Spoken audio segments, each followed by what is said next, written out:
நான் தூங்கும் முன்னே நீ தூங்கி போனாய் தாயே, என் மேல் உனக்கென்ன கோபம்?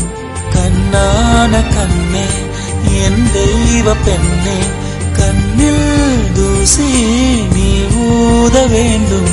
ஐயோ ஏன் இந்த சாபம்? எல்லாம் என்றோ நான் செய்த பாவம்.